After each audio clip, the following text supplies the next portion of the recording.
Bien-aimés, fidèles auditeurs et auditrices de la radio Ebenezer, bonjour. Nous vous souhaitons la cordiale bienvenue à cette étude de l'école du sabbat. Je suis votre frère Tété Joël et je suis avec mon frère Daniel Assigno et l'ancien Henri Ativi. Alors, mon frère Daniel, c'est comment? Ça va, je remercie Dieu. Et la semaine, ça s'est bien passé? On rend grâce à Dieu. On rend grâce à Dieu. Ancien, bonjour. Oui, bonjour. Bienvenue, ancien. Merci Comment est-ce que beaucoup. vous avez passé la semaine? J'ai passé une bonne semaine, une excellente semaine. Nous rendons gloire à Dieu. Et comment vous avez passé la Ça semaine va aussi chez moi. Ok. Ça va aussi. Bienvenue à tous. Nous sommes dans la 10e leçon qui a pour titre, frère Daniel, Le chemin, la vérité et la vie. le chemin, la vérité et la vie. Et notre verset se trouve dans Ancien. Dans Jean 1, verset 18 qui nous dit « Personne n'a jamais vu Dieu, le Fils unique, qui est dans son sein, qui est dans le sein du Père, est celui qui l'a fait connaître. » Nous allons prier avec l'Ancien. Seigneur, merci pour cette grâce que tu nous fais d'étudier le code du sabbat en ce moment. Envoie-nous ton Esprit Saint pour nous instruire, pour nous enseigner comme tu l'as promis dans ta parole, afin que chaque mot que nous allons sortir vienne de toi et puisse toucher un cœur. Merci parce que tu nous as écoutés au nom de Jésus. Amen. Amen. Voici notre verset et également le titre de la leçon pour laquelle nous sommes réunis encore sur la radio Ebenezer 105.9. Et ce matin, nous allons parler en fait du livre de Jean, l'évangile de Jean, chapitre 1 et 18, qui est notre verset de base. Nous allons aussi nous concentrer sur le chapitre 13, qui parle en fait des derniers moments de sa vie avant de partir au ciel. Nous allons voir toutes ces choses-là, mais l'évangile de Jean est divisé, comme le code sabbat le dit, en 4 parties, ou bien en 4 sections principales. Le prologue, le livre des signes, le livre de la gloire et l'épilogue. Alors, ces 4 points-là sont très importants, mais aujourd'hui, nous allons nous baser sur le livre de la gloire. Le livre de la gloire qui est la 3e partie que nous allons voir dans la semaine-là. Nous allons voir la déclaration de Jésus disant que je suis. Nous l'avons déjà vu dans l'école du sabbat précédente que Jésus a déclaré que je suis. Et nous avons vu que ça vient du Père qui s'est prononcé comme ça. Et le Fils aussi s'est prononcé en utilisant encore ce même mot, je suis. Nous allons le voir dans la leçon d'aujourd'hui. Et également le discours d'adieu que Jésus a fait à ses disciples. Nous allons voir le lavage des pieds qu'il a eu à faire. Et qu'est-ce que nous allons apprendre dedans, nous allons voir dans la leçon. Et la suite de ce qu'il a dit en utilisant le mot je suis, il a dit je suis le chemin, je suis la vérité et la vie. Voilà. Donc c'est en fait ce pourquoi nous sommes réunis ce matin sur la radio Ebenezer et surtout dans l'étude de l'école du sabbat. Alors nous allons lire le premier verset dans Jean chapitre 13, versets 3 à 4. Jean chapitre 13, versets 3 à 4. Jésus qui savait que le Père avait remis toutes choses entre ses mains, qu'il était venu de Dieu et qu'il s'en allait à Dieu, se leva de table, ôta ses vêtements et prit un linge dont il se ceignit. Amen. Merci au frère Daniel. Là, nous sommes face à une histoire de Jésus avec ses disciples.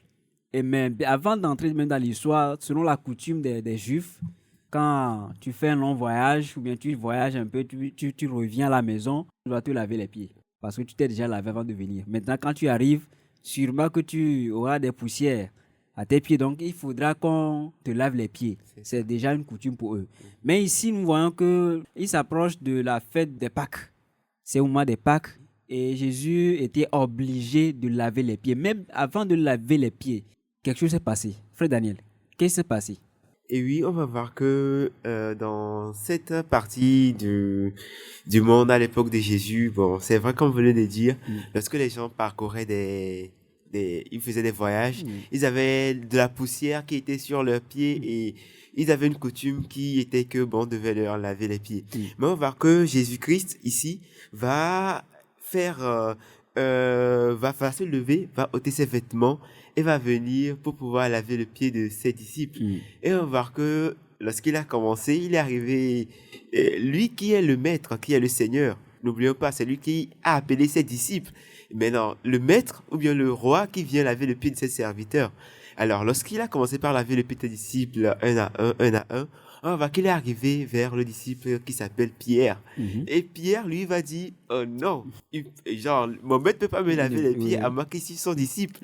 Et on va voir que lorsque Jésus va lui dire que s'il ne lave pas les pieds il ne pourra pas entrer dans le royaume des cieux. Maintenant, il se donne totalement pour que Jésus le lave entièrement, en fait.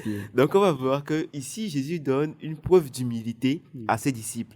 Avec lui qui est le maître, il pourrait leur dire en même temps, soyez humbles envers vous, mais il leur montre un exemple palpable. Il leur démontre en fait comment est-ce qu'ils devaient manifester l'humilité les uns envers les autres. Merci, nous allons nous approcher de l'Ancien. Ancien, qu'est-ce qui s'est passé ici et qu'est-ce qu'on doit apprendre? Oui, ce qui s'est passé, c'est que les disciples de Jésus, sachant pertinemment qu'avant de passer à table, devraient se laver les pieds les uns les autres, étaient assis comme s'ils n'étaient pas habitués avec cette pratique. Alors Jésus s'est levé, a lavé le pied de ses disciples, et la leçon importante qui se dégage de cette pratique, c'est l'humilité. Comment un maître se lève, prend un linge, met l'eau dans le bassin et commence par laver le pied de ses disciples. Généralement, c'est les esclaves ou bien les serviteurs qui font ce travail. Mais Jésus a démontré aux yeux de ses disciples que le plus grand, comme il a dit, parmi vous doit être celui qui est le plus humble. Donc, c'est une leçon d'humilité que Jésus nous laisse ici. Et il a dit que ce que je vous fais maintenant, vous ne pouvez pas le comprendre, mais le temps viendra, vous allez comprendre ce que je suis en train de vous faire. Et il dit, aimez-vous les uns les autres. Donc, l'humilité doit nous caractériser aujourd'hui. Ce n'est pas évident de s'humilier et de faire ce qui devait revenir à un serviteur. Donc, c'est une leçon très importante que Jésus nous fait. Lui qui est créateur, lui qui a pris la forme humaine, se met au service de sa création. C'est vraiment extraordinaire comme leçon que Jésus nous laisse. Jésus nous laisse un exemple que nous devons aussi suivre aujourd'hui, c'est l'humilité. On doit pratiquer l'humilité. Mais bien avant que Jésus ne lave les pieds de ses disciples-là, déjà il y avait une dispute entre eux, avant même d'arriver au niveau du lavage des pieds. Frère Daniel. Et là, on va voir que les disciples se disputaient entre eux pour savoir qui serait le premier, le premier après Jésus-Christ. Et chacun voulait, Judas disait c'était lui le trésorier, Jean disait c'était lui le bien-aimé, Pierre, Jean, Philippe, tout le monde voulait être le plus grand. Il voulait la plus grande place entre eux qui étaient des disciples. Maintenant, Jésus qui voit tout cela veut maintenant leur montrer en fait que c'est pas l'évidence, c'est pas de pouvoir chercher la plus grande place. Ce n'est pas de pouvoir chercher qui est au sommet, qui est le premier, mais celui qui peut servir les gens, celui qui peut servir les autres. Donc, c'est dans ce sillage qu'on va voir que Jésus va montrer cette preuve d'humilité à ses disciples en leur lavant les pieds. Et on va voir que en ces temps, ils pouvaient laver leur tête parce que la tête c'était une partie qui était noble, mais il choisit de laver les pieds avec lesquels on marche partout, avec lesquels on fait tout. Donc on voit que Jésus veut montrer une vraie preuve d'humilité à ses disciples. Merci beaucoup. Je ne sais pas si Ancien a quelque chose à ajouter par rapport à ce point. Comme ils avaient entre eux cette discussion, qui sera le plus grand, qui va être le premier, c'est ça qui fait que lorsqu'ils étaient autour de la table, au lieu de se lever pour laver le pied des autres, ils étaient là en train de se regarder. Puisque tout le monde se croyait le plus grand. Alors que Jésus-Christ leur disait, le plus grand doit être celui qui sert. Donc Jésus a donné l'exemple que je suis le plus grand parmi vous, je vais vous servir. Donc celui qui est plus grand parmi nous, c'est le plus grand serviteur. Donc si nous comprenons cette leçon d'humilité, je pense que le monde va se porter mieux. Aujourd'hui, l'orgueil a pris la part du service au point que nous confondons les choses. Donc c'est très important ce que Jésus a laissé pour nous comme un exemple. Merci beaucoup, frère Daniel et Ancien. Nous voyons une bonne leçon ici, comme les disciples ont voulu. Ils étaient là juste pour des places, pour des rôles, comme nous en faisons aussi dans les églises. On veut juste avoir des rôles, occuper cette place-là, être que ceci. Au moment de la Sainte Seine, et quand le pasteur dit « lavons les pieds », on se regarde. Qui va laver le pied de qui? Le premier ancien va laver le pied de son second, ou bien c'est le pasteur qui viendra laver le pied. Voilà. Donc Jésus nous montre ici que peu importe le niveau que nous avons, devant lui, nous sommes tous égaux et que nous devons nous humilier les uns pour les autres. Nous quittons là-bas, nous allons vers l'une des promesses de Jésus à ses disciples. Comme je viens de le dire, il a eu à faire un adieu. Et l'adieu là a entraîné beaucoup de choses dans le cœur des disciples. Jean chapitre 13, verset 33 à 36. Nous allons voir ce que Jésus a dit à ses disciples. Jean chapitre 13, verset 33 et 36. Mes petits enfants, je suis pour peu de temps encore avec vous. Vous me chercherez et comme j'ai dit aux Juifs, vous ne pouvez venir où je vais. Je vous le dis aussi maintenant. Je vous donne un commandement nouveau, aimez-vous les uns les autres. Comme je vous ai aimé, vous aussi aimez-vous les uns les autres. À ceci, tous connaîtront que vous êtes mes disciples si vous avez de l'amour les uns pour les autres. Simon-Pierre lui dit, Seigneur, où vas-tu? Jésus répondit, tu ne peux pas maintenant me suivre où je vais, mais tu me suivras plus tard. Voilà. Jésus fait un adieu à ses disciples et immédiatement Pierre a posé une question. Ancien, qu'est-ce que ce verset veut nous dire? Au fait, ce verset que nous venons de lire, c'est pour nous dire que Jésus, après la pratique du lavement des pieds, dit à ses disciples que le plus grand commandement qu'il puisse laisser à ses disciples, c'est de nous aimer les uns les autres. Donc c'est très important. Aujourd'hui, c'est un grand problème au niveau des chrétiens, au niveau du monde en général. Aimer son frère ou bien aimer sa sœur. Donc l'amour est basé sur des intérêts. L'amour est basé sur ce qu'on peut gagner chez l'autre. Mais ici, c'est un principe très clair. Nous devons nous aimer les uns les autres. C'est un commandement d'ailleurs qu'il laisse à ses disciples pour pouvoir corriger vraiment ce conflit de personnalité qui se trouve entre ses disciples. Donc il dit, comme je vous l'ai fait, faites-le aussi les uns aux autres. Frère Daniel.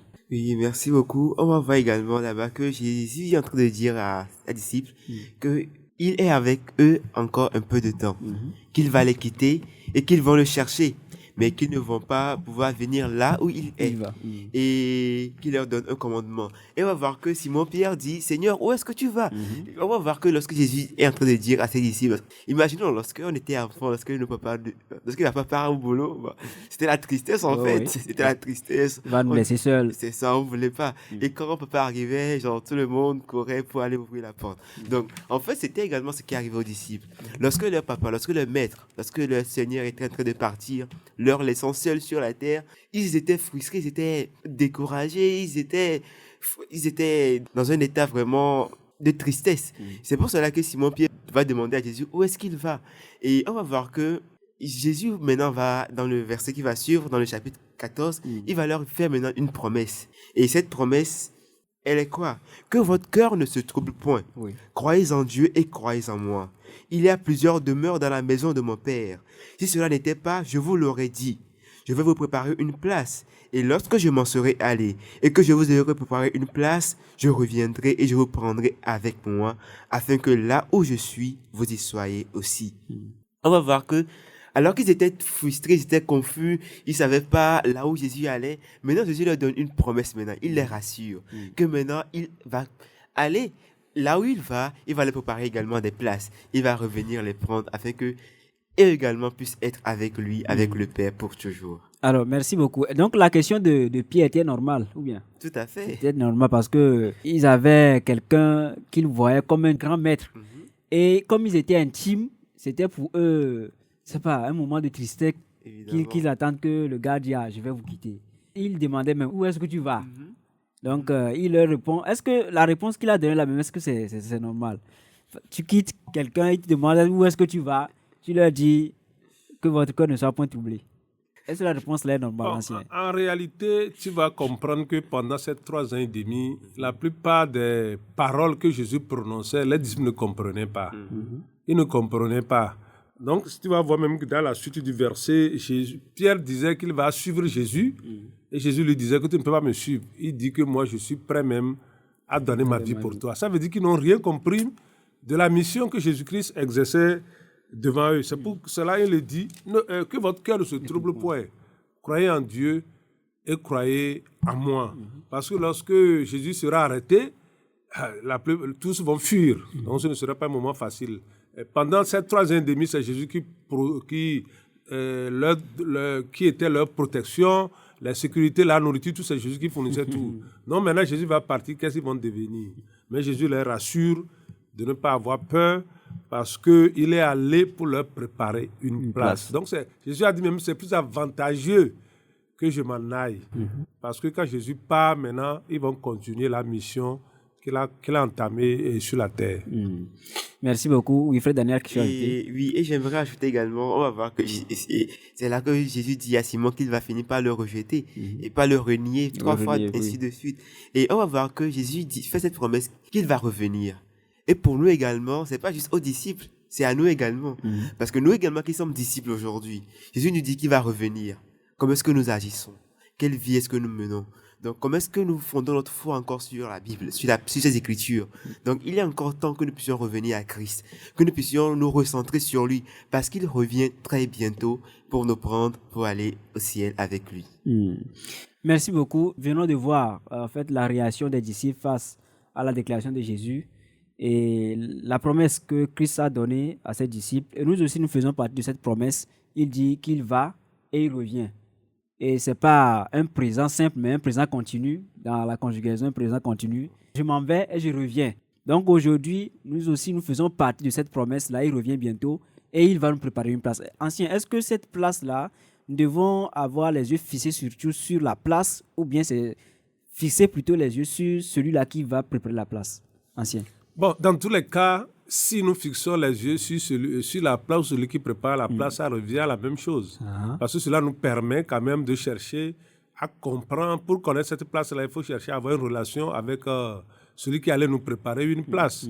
Parce que si nous avons une bonne relation avec lui et nous croyons à ses paroles, nous saurons que ce qu'il nous dit n'est pas faux. Et la place qu'il nous prépare, c'est une place extraordinaire. Donc, croyons en sa parole, qu'il est allé pour nous préparer une place, et lorsqu'il va finir, il dit que lorsque je vais finir, je reviendrai pour vous chercher, afin que là où je suis, vous y soyez aussi. Donc, faisons confiance à Jésus, et aussi croyons à cette belle maison, à cette belle localité qu'il est en train de préparer pour nous. C'est la chose la plus extraordinaire que nous puissions avoir avec Dieu.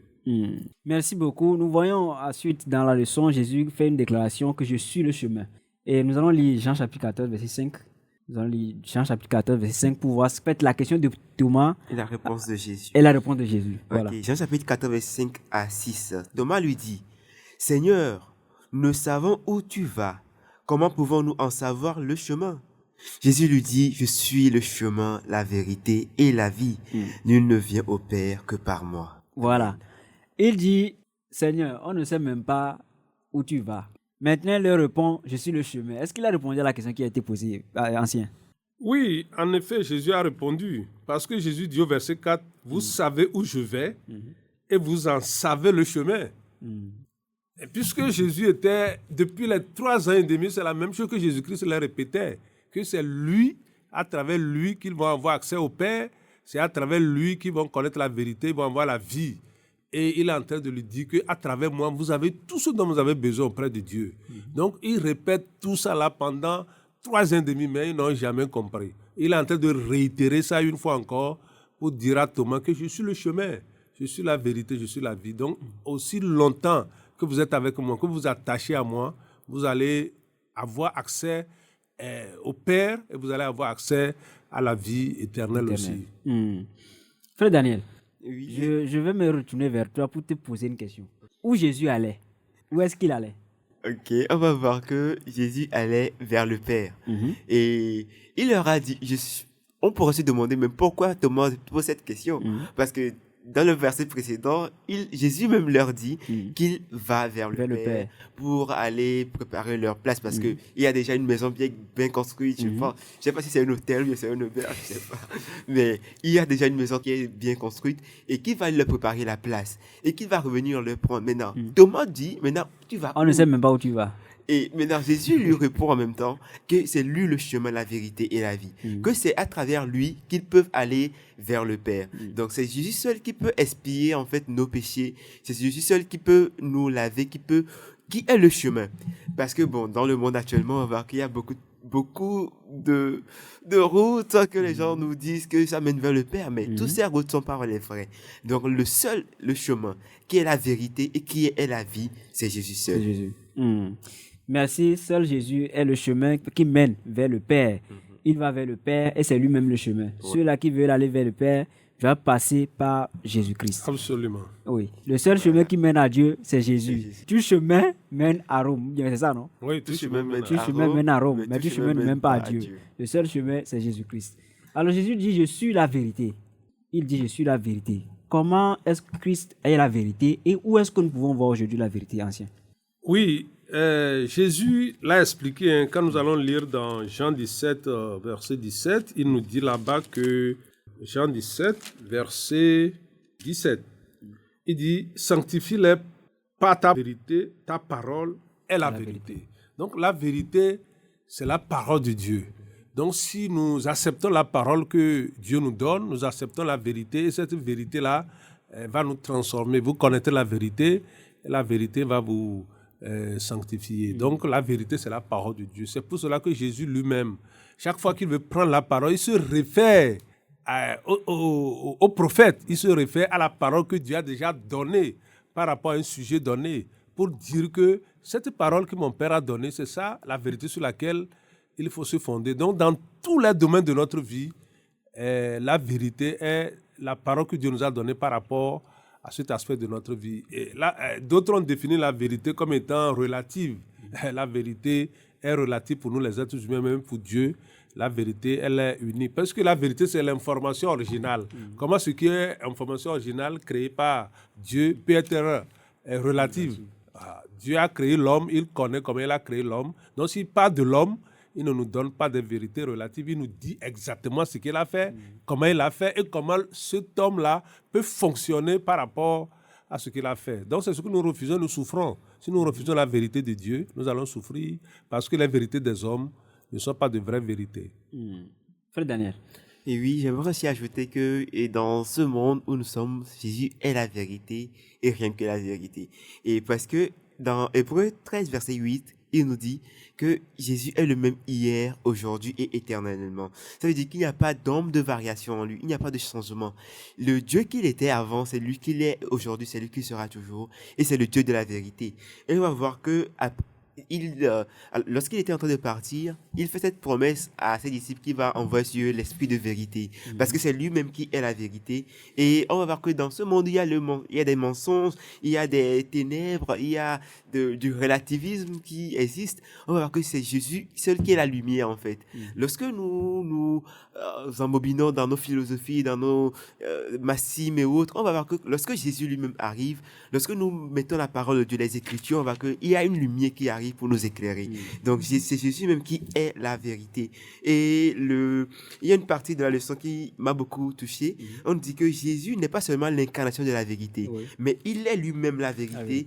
Et la vérité, c'est pas un concept, bien c'est pas une théorie, bien une philosophie, mais la vérité, c'est une personne. Et la vérité, c'est Jésus-Christ. Et on peut le comparer au soleil et qui éclaire le monde entier. Et quelqu'un dira, je crois au christianisme comme je crois que le soleil s'est levé, non seulement parce que je le vois, mais parce que par lui, je vois que tout existe. Donc, on va voir que c'est Jésus seul qui est la vérité. Christ est la vérité et nous devions poursuivre cette vérité-là pour la voir, parce que la vérité nous affranchira. Et si aujourd'hui nous fuyons la vérité, nous serons toujours dans le ténèbre. Et cette lumière qui devait nous illuminer va nous fuir. Alors, la leçon d'aujourd'hui se termine ici. Qu'est-ce qu'on doit dire à nos auditeurs par rapport à cette leçon, Frère Daniel? Merci beaucoup. Et on va voir que cette semaine, nous avons vu Jésus qui est le chemin, la vérité et la vie. Et nous avons vu depuis comment est-ce que Jésus-Christ a fait une preuve d'humilité. Il a fait la promesse qu'il reviendra en enlevant le doute, la confusion qui était dans le cœur des disciples. Et il nous montre que c'est lui qui est la vérité. Et on va voir que dans les Écritures, lorsque nous étudions les Écritures, lorsque nous sondons les Écritures, seul Jésus-Christ est la vérité. Et pour que nous puissions aller au Père, parce que là où nous voulons aller au ciel. Nous voulons tous quitter ce monde de ténèbres, ce monde de pleurs, de souffrances, et pour avoir la vie éternelle. Et le chemin par lequel nous puissions passer, c'est Jésus-Christ. Et la vérité que nous devons avoir, c'est Jésus-Christ. Et la vie éternelle elle-même, c'est Jésus-Christ. Alors c'est Jésus seul que nous pouvons avoir, qui peut changer nos vies. Jésus seul peut changer nos vies. Ancien? Oui, la leçon nous dit dans Colossiens 1, 16, 17 qu'en lui ont été créées toutes les choses qui sont dans les cieux Et sur la terre, les visibles et les invisibles, trône, dignité, domination, autorité, tout a été créé par lui et pour lui. Il est avant toute chose et toute chose subsiste en lui. Cette personne, c'est la source de la vérité. C'est lui seul qui peut nous dire exactement la nature de toutes les choses qui sont créées. Donc les autres choses, ce n'est que des spéculations. Donc Jésus est effectivement le chemin, il est la vérité et il est la vie éternelle. Merci frère Daniel, merci ancien pour l'explication de cette leçon. J'espère que nos auditeurs aujourd'hui ont pris une bonne note. Et le chemin, la vérité et la vie, c'est Jésus-Christ. Nous devions suivre ses pas, nous devions courir vers lui pour avoir cette vérité-là. Et cette vérité-là nous donnera la vie. Et la vie, c'est en Jésus-Christ. Nous pouvons sonder les Écritures, mais tous ces écrits-là parlent de Jésus. Et Christ seul peut nous donner la vie éternelle. Je vais vous demander de prier pour nos auditeurs anciens.